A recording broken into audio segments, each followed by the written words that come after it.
أعوذ بالله من الشيطان الرجيم. بسم الله الرحمن الرحيم.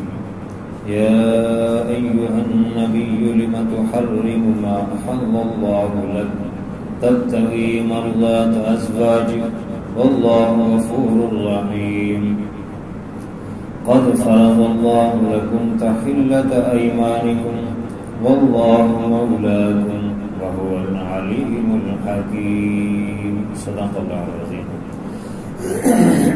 بسم اللہ الرحمن الرحیم. شروع اللہ کا نام لے کر جو بڑا مہربان نہایت رحم والا ہے. یا ایھا النبی، اے نبی صلی اللہ علیہ وسلم، لما تحرم ما احل اللہ لک، کیوں حرام کیا ہے اس چیز کو جس کو حلال کی ہے اللہ تعالیٰ نے آپ کے لیے. تب تغی مرضات ازواجک، اپنی بیویوں کی رضامندی چاہتے ہیں آپ. واللہ غفور الرحیم، اور اللہ تعالیٰ بخشنے والا مہربان.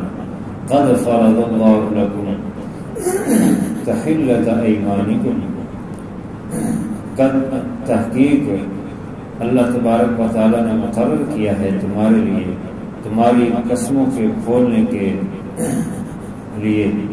واللہ مولاکم، اور اللہ تعالیٰ تمہارا کارساز ہے. وہو العلیم الحکیم، اور وہ جاننے والا حکمت والا ہے. سورۃ التحریم مدنی سورت ہے. 2 رکوع 12 آیات ہیں. 249 الفاظ، 1060 حروف ہیں. پچھلی سورت میں سورۃ الطلاق میں آئلی مسائل بیان کیے گئے. اس صورت میں بھی کچھ آئلی مسائل کا ہی ذکر ہے. پچھلی صورت اور اس صورت میں ربط یہ ہے کہ پچھلی صورت کے اندر جو آئلی مسائل بیان کیے گئے وہ عداوت، لڑائی جھگڑے اور دشمنی کی بنیاد پر جو پیدا ہونے والے مسائل ہیں ان کا بیان ہوا. اس میں جو چاہت اور محبت کی وجہ سے مسائل پیدا ہونے والے ہیں ان کا ذکر فرمایا ہے. تو کچھ آئلی مسائل بیان فرمائے ہیں، اور اسی طرح پھر اس میں انفاق فی سبیل اللہ، اللہ کے راستے میں خرچ کرنے کا ذکر کیا ہے. جہاد فی سبیل اللہ کا ذکر کیا ہے. اور 2 ایمان والی پاکیزہ خاتون عورتوں کا ذکر کیا ہے. حضرت آسیہ بنت مزاحم اور حضرت مریم بنت عمران جو پاکیزہ خاتون تھی دونوں. اور 2 کافرہ عورتوں کا ذکر کیا ہے. حضرت نوح علیہ السلام اور حضرت لوط علیہ السلام کی جو بیوی ہے. یہاں شان نزول میں 2 واقعات ذکر کیے جاتے ہیں. ایک یہ کہ آپ صلی اللہ علیہ وسلم کی عادت شریفہ تھی کہ عصر کے بعد ساری بیویوں کے گھر میں تھوڑا تھوڑا وقت دیتے تھے، چکر لگاتے تھے تاکہ ان سے ملاقات بھی ہو جائے اور ان کو کسی چیز کی ضرورت ہے تو اس کا بھی علم ہو سکے. تو آپ صلی اللہ علیہ وسلم ایسے ہی جایا کرتے تھے. تو حضرت زینب وہ آپ صلی اللہ علیہ وسلم کو شہد کا پانی پلاتی تھی، اور آپ کو شہد پسند تھا، خوشبو پسند تھی. صحیح روایات میں ہے کہ آپ صلی اللہ علیہ وسلم کے متعلق کہ یحب الحلوہ والعسل، آپ صلی اللہ علیہ وسلم میٹھی چیز کو اور شہد کو پسند فرماتے تھے. تو شہد پلاتی تھی حضرت زینب، تو جس کی وجہ سے آپ صلی اللہ علیہ وسلم کا تھوڑا وقت وہاں زیادہ لگتا تھا حضرت زینب کے پاس. تو بعض دوسری بیویوں کو یہ ہوا کہ یہ ان کے پاس آپ صلی اللہ علیہ وسلم وقت زیادہ کیوں گزارتے ہیں، ہمارے پاس تھوڑا گزارتے ہیں. تو یہ ایک مغافیر، ایک بوند سی ہوتی ہے جو کسی جڑی بوٹی اور درخت سے پودے سے نکلتی ہے، تو اس کی کچھ سمیل آتی ہے، بو آتی ہے. تو شہد کی مکھی کی یہ عادت ہے کہ وہ گندی چیز پر نہیں بیٹھتی، پاکیزہ چیز پر بیٹھتی ہے. پھلوں کا، پھولوں کا رس چوستی ہے. تو جو چیز وہ جس کا رس چوستی ہے شہد کے اندر اس کا اثرات محسوس ہوتے ہیں. تو انہوں نے یہ پلاننگ کر لی، حضرت عائشہ رضی اللہ تعالیٰ عنہ اور حضرت حفصہ، ان دونوں نے مل کر جو ہے یہ پلاننگ کی کہ جب اب آج آئیں آپ صلی اللہ علیہ وسلم تو تمہارے پاس ہے تم بھی یہی کہنا، میرے پاس ہے تو میں بھی یہی کہوں کہ یہ آپ کے پاس سے جو ہے مغافیر کی بو آ رہی ہے، تاکہ آپ صلی اللہ علیہ وسلم شہر چھوڑ دیں گے تو جس کے نتیجے میں پھر حضرت زینب کے پاس جو زیادہ وقت گزارتے ہیں وہ نہیں گزاریں گے، برابر ہی گزاریں گے۔ تو یہ خواتین کے اندر ایک فطرتی چیز ہے کہ ان کے اندر ایسی چیز ہوتی ہے، تو انہوں نے یہ تدبیر اختیار کی۔ تو آپ صلی اللہ علیہ وسلم جیسے ہی گئے حضرت جو ہے عائشہ رضی اللہ عنہ حضرت زینب کے گھر جانے کے بعد تو انہوں نے بھی یہی کہا، حضرت حفصہ کے پاس گئے تو انہوں نے بھی یہی کہا کہ آپ سے مغفیر کی بو آ رہی ہے۔ آپ صلی اللہ علیہ وسلم فرمایا کہ میں نے تو شہد ہی پیا ہے، اس کے علاوہ تو کوئی چیز نہیں۔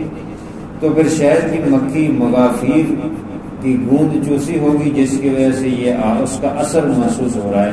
تو آپ صلی اللہ علیہ وسلم نے یہ اپنی ازواج کے ساتھ بہتر سلوک کا حکم دیا ہے کہ اپنی بیویوں کے ساتھ تم اچھا رہو، میں بھی اپنی بیویوں کے ساتھ اچھا سلوک کرتا ہوں، تم بھی ان کے ساتھ نرمی اختیار کرو۔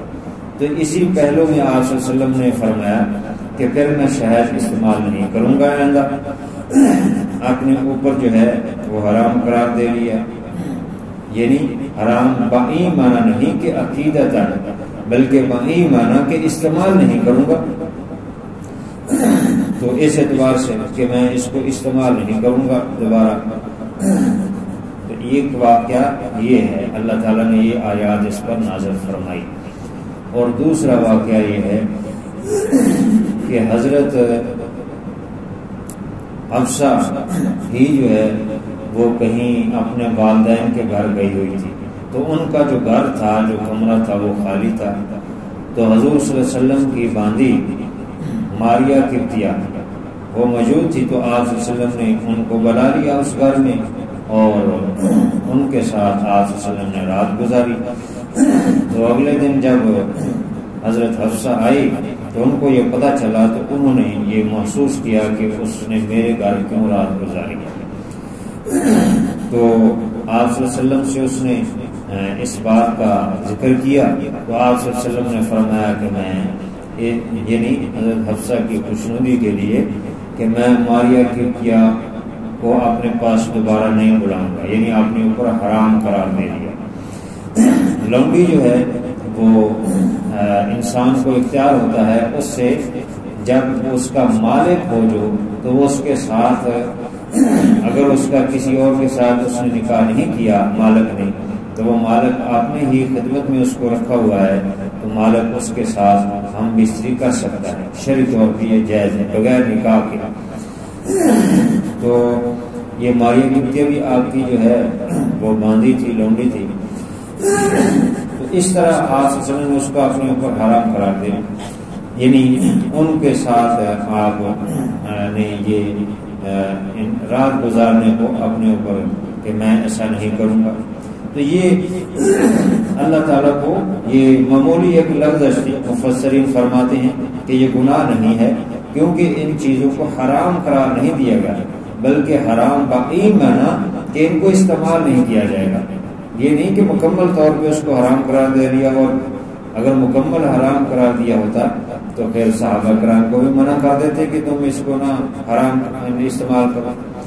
مکمل نہیں، صرف یہ کہ اپنے لیے استعمال نہیں۔ ایسے ہو سکتا ہے بعض اوقات ڈاکٹر حکیم بھی کہہ دیتے ہیں کہ یہ چیز آپ استعمال نہ کیا کریں، آپ کو نقصان دہ ہے، یا اور بعض لوگوں کی طبیعت ہوتی ہے، کسی ڈاکٹر نے منع نہیں کیا۔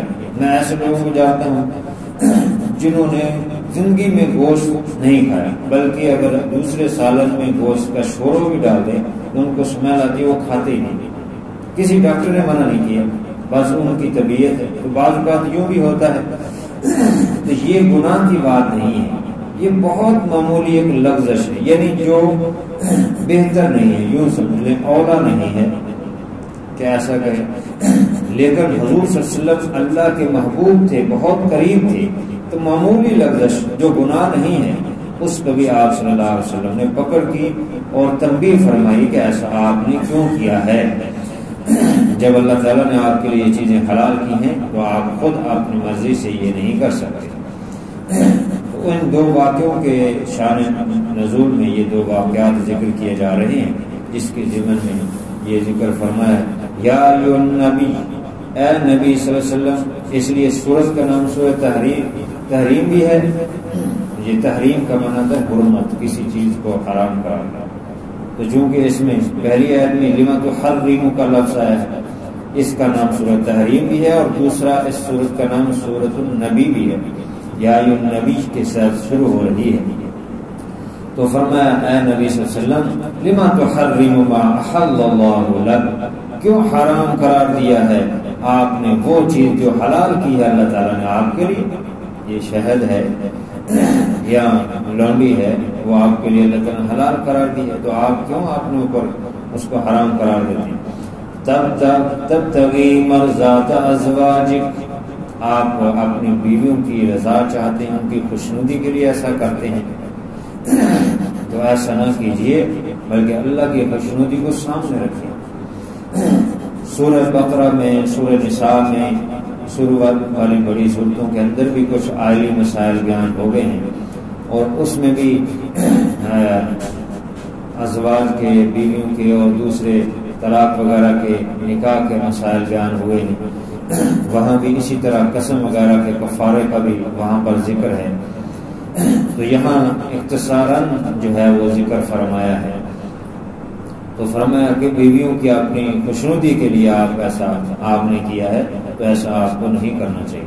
تو جب یہ آیات نازل ہوئی تو آپ صلی اللہ علیہ وسلم نے فرمایا کہ میں کفارہ دیتا ہوں اس بات کا، اور اپنے لیے ان چیزوں کو حلال قرار دیتا ہوں کہ میں ان کو شہد وغیرہ کو استعمال کروں گا، کیونکہ پہلی صورتوں میں بھی ذکر ہے کہ جب بیویوں نے یہ مطالبہ کیا کہ ہمارا خرچہ بڑھایا جائے، اب کچھ حالات بہتر ہیں، تو اللہ تعالیٰ نے آیت تخییر نازل فرمائی، جس میں اللہ تعالیٰ نے یہ اختیار بھی دیا ہے کہ آپ اپنی بیویوں کو کہہ دیں اگر دنیا کا مال چاہیے تو آؤ، تو میں دنیا کا مال دیتا ہوں اور فارغ کر دیتا ہوں، اگر تم اللہ اور اس کے رسول کو چاہتی ہو اور آخرت کے دن کو چاہتی ہو تو پھر دنیا کا مطالبہ نہ کرو، پھر اسی طرح رکی سکی پر گزارا کرنا پڑے گا۔ آپ صلی اللہ علیہ وسلم نے خود جو غربت اور فقیری اختیار کی تھی وہ اختیاری تھی، ہمیں یہ اجازت نہیں، امت کو اجازت نہیں دی کہ وہ فقیری اور فقر کو مانگے، بلکہ عافیت کو مانگے، اللہ سے رزق مانگے، حلال رزق۔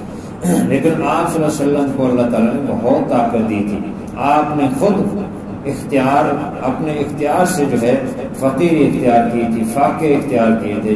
آپ اللہ سے مانگتے تو اللہ سب کچھ دے دیتا، اللہ کے تو خزانے بہت ہیں، لیکن آپ صلی اللہ علیہ وسلم نے اس بات کو پسند کیا، اور آپ صلی اللہ علیہ وسلم نے فرمایا کہ ایک وقت اگر مل جائے اور دوسرے وقت دوسرے دن نہ ملے تو اس پر میں شکر کرتا ہوں، اگر مل جائے تو اس پر شکر کرتا ہوں، نہ ملے تو اس پر صبر کرتا ہوں۔ یہ امت کو بھی سبق دیا ہے کہ اللہ کی رضا پر راضی رہنا چاہیے، کیونکہ ایک ہے اخلاص، اللہ کی رضا کے لیے ہر کام کرنا، اور اخلاص سے بھی ایک بڑی اگر چیز ہے، بزرگ فرماتے ہیں اخلاص سے بھی بڑی، تو وہ اخلاص سے بڑی ہوئی چیز ہے رضا بالقضاء، کہ جس حال میں اللہ راضی رکھے اس میں راضی ہو، شکوے نہ کرے، ذرا بھی دل میں بھی شکوہ نہ آئے، زبان پہ بھی شکوہ نہ آئے، تو یہ بڑا درجہ ہے، اللہ کے ولیوں کا بڑا درجہ ہے کہ وہ رضا بالقضاء اختیار کرتے ہیں۔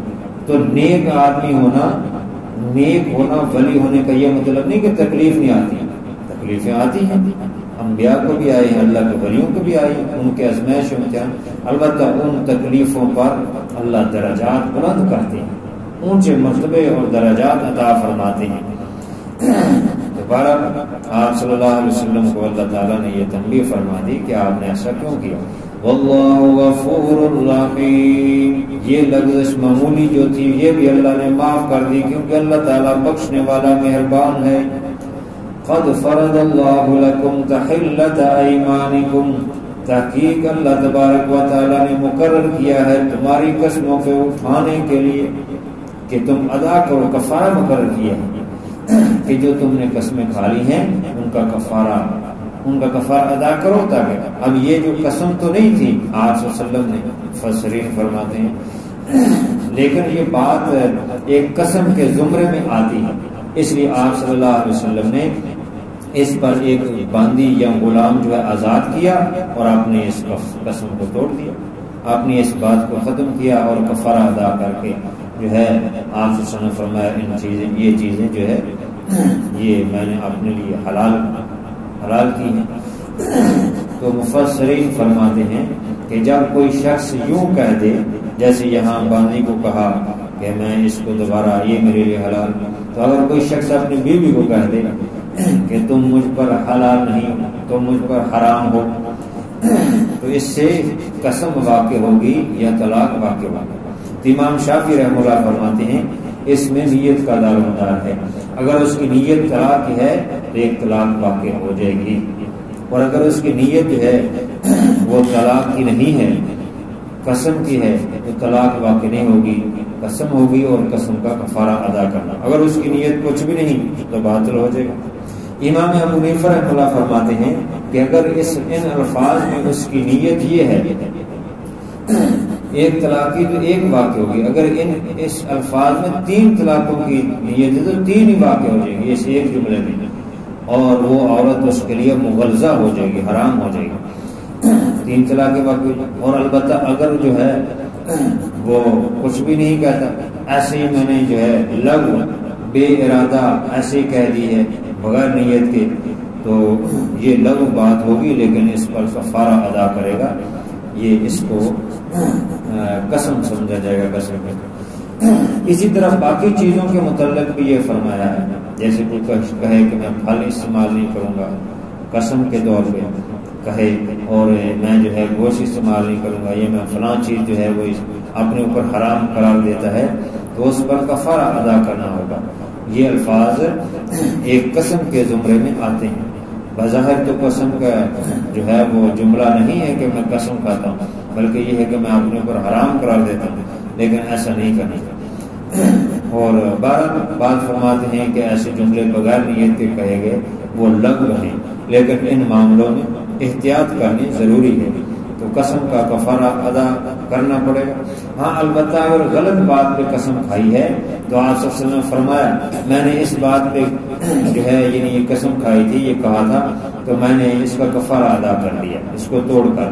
تو اگر غلط بات پہ قسم کھا لی تو اس کو توڑنا لازم ہے، توڑے اور اس کا کفارہ ادا کرے. جیسے کوئی شخص یہ کہہ دے کہ میں اپنے باپ سے نہیں بولوں گا، یہ قسم کھا لے، یہ غلط بات ہے. کیوں نہیں بولے گا؟ اللہ نے اور اس کے رسول نے اور شریعت نے حکم دیا ہے کہ ماں باپ کے ساتھ احسن سلوک کرو، تو ان کے ساتھ بولنا چاہیے. تو اس قسم کو توڑ کے اپنے باپ سے بات کرے، ان کی خدمت کرے اور قسم کا کفارہ ادا کرے. اسی طرح کوئی بھی بات میں نماز نہیں پڑھوں گا یا کوئی اس طرح کی نیکی کی بات پہ جو ہے قسم کھا لیتا ہے، تو اس قسم کو توڑے، غلط بات پہ جو قسم کھائی ہے اور اس کو کفارہ ادا کرے اور وہ نیکی کا کام کرے. اس طرح اور بھی بہت اس ضمن میں مسائل بیان فرمائے. دوبارہ فرمایا کہ اللہ تعالیٰ نے تمہارے قسم کے اٹھانے کا کفارہ مقرر کیا ہے، کفارہ ادا کرو اور قسم توڑو. واللہ مولاکم، اللہ ہی تمہارا کارساز ہے، وہی تمہارے کام بنانے والا ہے. اس کی مرضی کے لیے سارے کام کرو، اس کے علاوہ کسی کی مرضی کے لیے کام نہ کرو.